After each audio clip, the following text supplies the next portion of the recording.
खुलुमबाय बेयो बड'लेण्ड इंखं टेलिभिजन दिनै 10 मे 2022 सानसेनि बरादखौ नोंथांमोननि खाथियाव लाबोदों आं सदानन्द दैमारिया।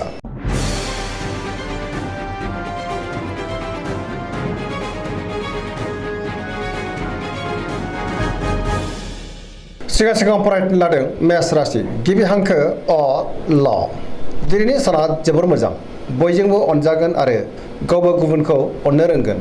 हरखाबै बहानिफ्रायबा मोजां खौरां फैनोबो हागौ, जेरावबो देरहासार जागोन। मावनो लानाय खामानिखौ थि समावनो आरो गोरलैयैनो मावफुंनो हागोन। गुबुननि जेंनायाव बाहागो लाफैयानो मोजां, नङाब्ला गावनावसो जेंनाया फैनोबो हागौ। गोसोखौ दिनै जोबोर गोजोननायबो मोनगोन, देहाया मोजाङै थागोन। अब्लाबो नाथाय जानाय लोंनायाव सांग्रां जानाया गाहाम। रांखावरियाव दिनै जोबोर मोजां होनजायो, गोबां धोन आरजिनोबो हागोन आरो मोननोबो हागोन। बेफार फालांगियाव जोबोर मोजां मुलाम्फा मोनगोन, आयाबो बांगोन। सोरबा लोगोनि हेफाजाबखौ दिनै मोननो हागोन। न'खराव बिसि फिसायनि गेजेराव अनलायनाय फैगोन, बिदा फंबायजों मोजां सोमोन्दो थागोन। बिमा बिफानि अननाय आरो बोरखौ दिनै मोननो हागोन। बहाबा थाङोब्ला जोबोर मोजां आरो मोजाङैनो हान्थिनोबो हागोन। गुबुननि गोसोखौबो गोरलैयैनो बोनो हागोन। गोसोनि बोलोआबो बांगोन, समाजावबो मान मोनगोन। लाइमोनफ्रा मोजां खौरां मोननो हागौ। गोसोआ दिनै जोबोर रमान्टिक जागोन आरो गावबा गावनि गोसोनि साननायखौबो फोरमायलायनोबो हागोन।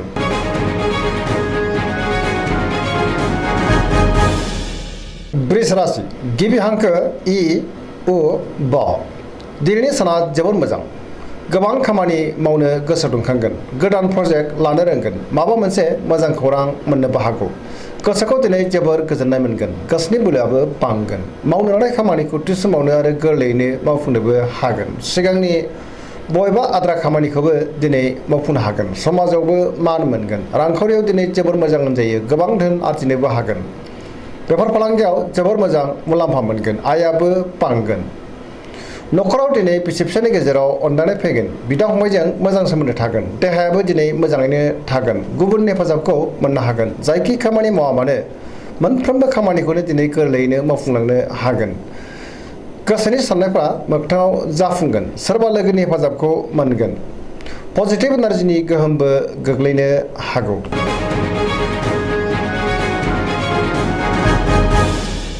मिथुन राशि गिबि हांखो क स। दिनैनि साना जोबोर मोजां, गोसोनि साननायफ्रा गोग्गो आरो गोथों जागोन। सैथोजों सोलिनो रोंगोन, गोसोनि बोलोआ बांगोन। सोरनिबा सायाव गोबां अननाय फैगोन, गोसोखौ दिनै जोबोर गोजोननायबो मोनगोन। गोसोआ जोबोर रमान्टिकबो जागोन आरो गावबा गावनि गोसोनि साननायखौ लाइमोनफोरा फोरमायलायनोबो हागोन। देहायाबो मोजाङै थागोन। रांखावरियाव दिनै जोबोर मोजां, बेफार फालांगियावबो जोबोर मोजां होनजायो। न'खरावबो दिनै अनलायनाय फैगोन, समाजावबो मान मोननो हागोन। गुबुननि गोसोखौ गोरलैयैनो बोनो हागोन। गोसोनि बोलोआ बांगोन। मावनो लानाय खामानिखौ थि समावनो आरो गोरलैयैनो मावफुंनोबो हागोन। सोरबा लोगोनिफ्राय मोजां खौरां फैनो हागौ, सोरजोंबा बाख्नाय जानोबो हागौ। गुबुनजों मोजां सोमोन्दो लाखिनो हागोन। गोसोनि साननायफ्रा दिनै मोगथाङाव जाफुंगोन। पजिटिभ एनार्जिनि गोहोमबो गोग्लैनो हागौ।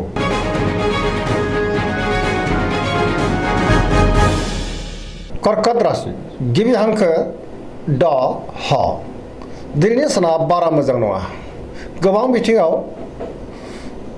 बेले बेजे साननाय फैगोन। सोरजोंबा दान्थे बिदान्थे एबा एना एनि फैनोबो हागौ। सोरबा लोगोजों रायखुमा जानोबो हागौ। गोसोनि साननायफ्रा देबार नांगोन। गोसोआव नेगेटिभ साननाय फैनो हागौ। मावनो लानाय खामानिखौ मावफुंनो हागोन। रांखावरियाव मोजां, नाथाय अब्लाबो खरसायाबो बांगोन। बेफार फालांगियाव मोजां होनजायो। न'खराव दिनै अनलायनाय फैगोन। देहायाबो मोजाङैनो थागोन। गोसोखौ नाथाय जोबोर उसुखुथु मोनगोन। गुबुननि हेफाजाबखौ मोननो गोब्राब जागोन। समाजाव मान मोननो गोब्राब जानो हागौ। गुबुननि गोसोखौ बोनो हानाय नङा। नेगेटिभ एनार्जिनि गोहोम गोग्लैनो हागौ।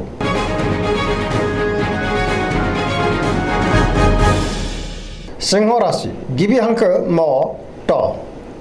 दिनैनि साना जोबोर मोजां, गोसोनि बोलोआबो बांगोन। गोसोखौ दिनै जोबोर गोजोननाय मोनगोन। समाजाव गोबां मान मोननो हागोन। बयजोंबो गोरोबनो रोंगोन। गोसोआव पजिटिभ साननाय फैगोन। गोथों आरो गोग्गो साननो रोंगोन। गियाननि आंखाल जानाय नङा।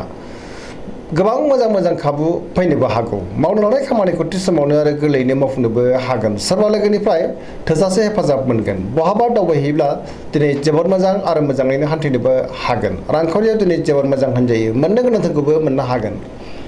आरजिनाय धोनखौ दोनथुमनो हागोन। बेफार फालांगियावबो मोजां मुलाम्फा मोननो हागोन। गोसोनि साननायखौ दिनै गुबुननो फोरमायनो हागोन। न'खराव अनलायनाय फैगोन। गुबुननि गोसोखौ दिनै गोरलैयैनो बोनो हागोन आरो बयजोंबो अनजासो गारगोन। देहायाबो मोजाङैनो थागोन। गुबुननि थाखाय गोबां मोजां खामानि मावनानै होनोबो हागोन। पजिटिभ एनार्जिनि गोहोम गोग्लैगोन।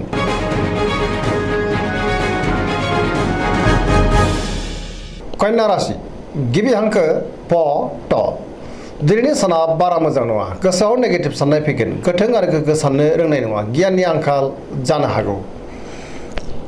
रांखावरियाव मोजां, नाथाय अब्लाबो खरसायाबो बांगोन।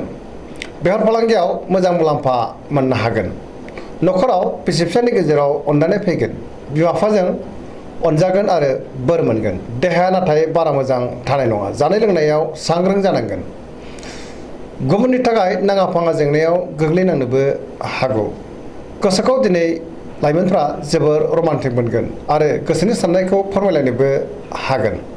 सोरजोंबा बाख्नायजानोबो हागौ।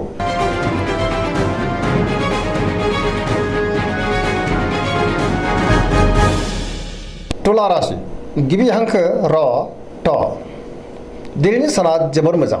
गोसोनि बोलोआ बांगोन। अब्लाबो नाथाय मोनफ्रोमबो बिथिङाव सांग्रां जानांगोन। गोसोनि साननायफोरा जाफुंगोन। मावनो लानाय खामानिखौ मावफुंनो हागोन। देहाया मोजाङै थागोन। बहाबा दावबायहैनो खाबु मोननो हागौ। रांखावरियाव जोबोर मोजां, नाथाय अब्लाबो खरसायाबो बांगोन। मोननो गोनां धोनखौबो मोननो हागोन। न'खराव बिसि फिसायनि गेजेराव अनलायनाय फैगोन। बिदा फंबायजों मोजां सोमोन्दो थागोन।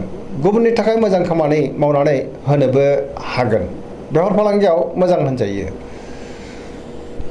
गुबुनजों मोजां सोमोन्दो लाखिनो हागोन। सोरबा लोगोनि हेफाजाबखौबो थोजासे मोनगोन। माबा मोनसे मोजां खौरां फैनोबो हागौ। गोदान थांखि लानो रोंगोन। सेंग्रा सिख्लाफोरनि गोसोआ दिनै जोबोर रमान्टिक जागोन आरो गोसोनि साननायखौ फोरमायलायनोबो हागोन।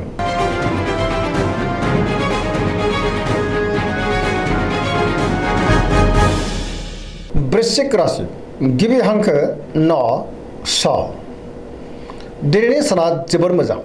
बहाबा थांनांगौब्ला जोबोर मोजां आरो मोजाङैनो हान्थिनोबो हागोन। गोदान आरो गोग्गो सानखांनो रोंगोन। गोदान मिजिं फैनो हागौ। गोसोखौ दिनै जोबोर गोजोननाय मोनगोन। समाजाव लोगो लेवा बांगोन। सोरबा गोजाम लोगोजों बहाबा लोगो मोननानै गोसोखौ दिनै बांसिन गोजोननाय मोनगोन। गोसोआव गोग्गो आरो गोथों साननाय फैगोन। मावनो लानाय खामानिखौ थि समावनो आरो गोरलैयैनो मावफुंनोबो हागोन। गुबुननिफ्राय हेफाजाबबो मोनगोन। गोसोनि साननायाबो दिनै जाफुंगोन। गोसोनि बोलोआबो बांगोन। समाजाव मान मोननो हागोन। गुबुनजों अनजासो गारगोन। न'खराव दिनै अनलायनाय फैगोन। रांखावरियाव जोबोर मोजां। मोननो गोनां धोनखौ मोननो हागोन। नाथाय अब्लाबो खरसायाबो बांगोन। बेफार फालांगियाव मोजां मुलाम्फा मोननो हागोन। गुबुननि थाखाय मोजां खामानि मावनानै होनोबो हागोन। देहायाबो दिनै मोजाङैनो थागोन। लाइमोनफ्रा मोजां खौरां मोननो हागौ आरो गोसोआबो दिनै जोबोर रमान्टिक जागोन। पजिटिभ एनार्जिनि गोहोमबो गोग्लैगोन।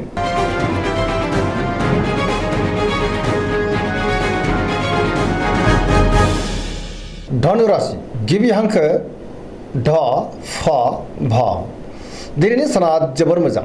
गुबुननि अननाय मोनगोन आरो गावबो गुबुनखौ अनफिननो रोंगोन। गोसोआव बोलो बांगोन। मावनो लानाय खामानिखौ थि समावनो आरो गोरलैयैनो मावफुंनोबो हागोन। गोसोनि साननायफ्राबो जाफुंगोन। रांखावरियाव दिनै जोबोर मोजां। मोननो गोनां धोनखौ मोननो हागोन। बेफार फालांगियाव मोजां मुलाम्फा मोनगोन। समाजावबो दिनै मान मोननो हागोन। न'खराव सोरबा आलासि फैनो हागौ। देहायाबो मोजाङै थागोन। बिमा बिफानि अननाय आरो बोरखौ मोननो हागोन आरो न'खराव अनलायनाय फैगोन। बहानिफ्रायबा मोजां खौरां फैनोबो हागौ। लाइमोनफोरनि गोसोआ दिनै जोबोर रमान्टिक जागोन आरो गोसोनि साननायखौ फोरमायलायनोबो हागोन।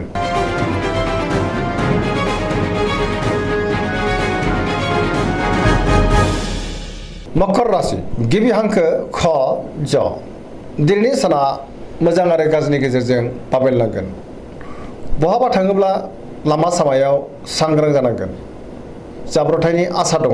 गोसोखौ दिनै जोबोर उसुखुथुबो मोनगोन। गुबुननि थाखाय नाङा फाङा गोबां जेंनायाव गोग्लैनो हागौ। गुबुनजों मान होनो रोंजानाय नङा। गोसोनि साननायफ्रा दिनै देबार नांगोन। रांखावरियाव मोजां, आयाबो बांगोन, नाथाय अब्लाबो खरसायाबो बांगोन। मोननो गोनांथारखौ मोननो हागोन। बेफार फालांगियाव मोजां मुलाम्फा मोनगोन। गुबुनजों मोजां सोमोन्दो लाखिनो रोंनाय नङा। गोब्राब खामानिखौ मावफुंनो नाजाब्लाबो माबा नङा माबा मोनसे हेंथा फैनो हागौ। गोदान खामानियाव आखाइ होजेननो हानाय नङा। न'खराव अनलायनाय फैगोन। बिदा-फंबायनि हेफाजाबखौ मोननो हागोन। सेंग्रा सिख्लाफ्रा गावबा गावनि गोसोनि साननायखौ फोरमायलायनो हागोन।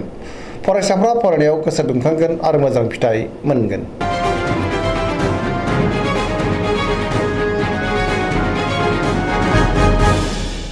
कुम्भ राशि गिबि हांखो ग स। दिनैनि साना बारा मोजां नङा। गुबुननि थाखाय नाङा-फाङा जेंनायाव गोग्लैनांनो हागौ। सांग्रां जानाया गाहाम। गोसोखौ दिनै जोबोर आला-खाला मोनगोन। गोजोननि आंखाल जानो हागौ। मावनो लानाय खामानिखौ थि समावनो आरो गोरलैयैनो मावफुंनो गोब्राब जागोन। बहानिफ्रायबा गाज्रि खौरां फैनोबो हागौ। समाजाव मान मोनगोन। गोबां मुंदांखा सुबुंजों दिनै लोगो मोनज्लायनोबो हागौ। रांखावरियाव बारा मोजां नङा। नाङा-फाङा खरसाया बांगोन। बेफार फालांगियावबो बारा मोजां नङा। गोबां खहा जानांनोबो हागौ।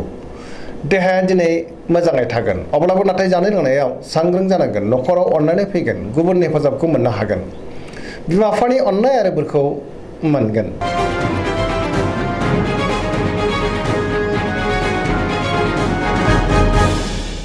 मीन राशि गिबि हांखो ड स।